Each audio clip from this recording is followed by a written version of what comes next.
Mathieu Valbuena avec André-Pierre Gignac. C'est parti avec tout de suite un premier ballon sur le côté pour Rod Fanny.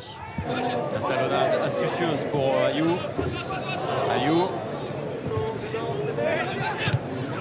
Morel avec Gignac qui va tenter sa chance. C'était bien joué. La spontanéité de la frappe de André-Pierre Gignac pour faire briller une nouvelle fois Guillaume Febvre. Morel. Amalfitano, la déviation astucieuse encore une fois, et heureusement cette fois Bétic était venu couvrir pour mettre ce ballon en corner. Valbuena avec la tête de Stéphane Bia. Puissant et engagé comme d'habitude. Il y a 4-5 joueurs qui ne sont pas titulaires habituels. Attention, il est passé, Morel s'est jeté. Gamucol, le centre de Gamucol, la tête et le but. Et voilà l'ouverture du score pour le FC Thun contre le cours du jeu sur la première occasion suisse. C'est Cassio qui vient ouvrir le score. Cassio seul au centre, hein, Philippe, qui n'a qu'à ajuster Steve Mandanda. On travaille, on voit que défensivement on est en grande difficulté parce que Marseille le but.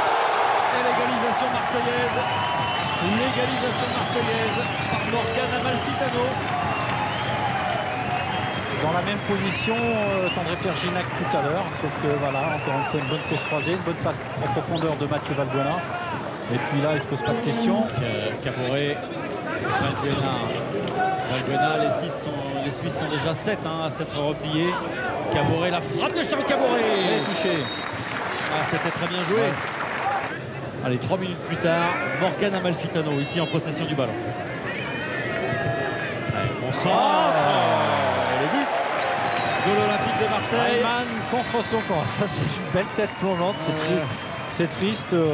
Enfin, c'est malheureux en tout cas. Voilà, il y a pire que ça. Charles Caboret. Oh, il va tenter sa chance, Charles Caboret.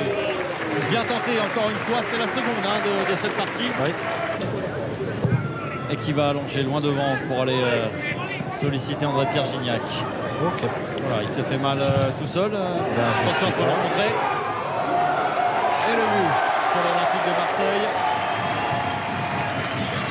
Avec un joueur suisse qui s'est blessé au passage. Est-ce qu'il est validé ce but de l'Olympique de Marseille ou est-ce que l'arbitre avait sifflé avant la faute? Gignac il est validé, hein. Gignac était dans les parages, mais on a l'impression qu'il n'y a pas eu de contact du tout entre... Ah, il s'est fait mal tout seul, hein, j'ai l'impression, le défenseur suisse. On a l'impression à l'adducteur, messieurs. Ah ouais, il y a un peu plus d'échecs en première période. Hop, il n'y a pas d'hors-jeu. Attention, Ferreira. Il est à droite. La barre transversale. Ouais. Bien joué quand même. Hein. Face au Benfica, plus par précaution. Attention, Ferreira, bonne posture pour Ferreira. Et voilà, le but du FC Thun. Ça fait déjà 2-3 fois qu'on le laissait filer dans le dos, Ferreira. La troisième aurait été la bonne, hein, oui. Philippe. C'est presque logique que les Suisses réduisent le score. Et c'est aussi très important de faire un très bon début de championnat. Voilà, attention. Attention, on a laissé trop de place. Et voilà l'égalisation qui pendait au nez des Marseillais. Scioli égalise. Un ballon 3 partout. Oui, un ballon détourné par Sena Mango qui s'est jeté, qui a attaqué au dernier moment. Et c'est peut-être ce qui explique que Steve Mandanda a été pris à contre-pied. Décidément, trop de buts encaissés. Si Patrick Guillou tente la même chose, il repart avec l'Europe Assistance. Ah, c'est bien joué ça encore. Avec la frappe d'Amalfitano. Dédié en corner par Moser. Allez, le coup de sifflet final à l'instant est la nouvelle déception marseillaise qui, une fois encore, ne parvient pas à s'imposer, l'Olympique de Marseille.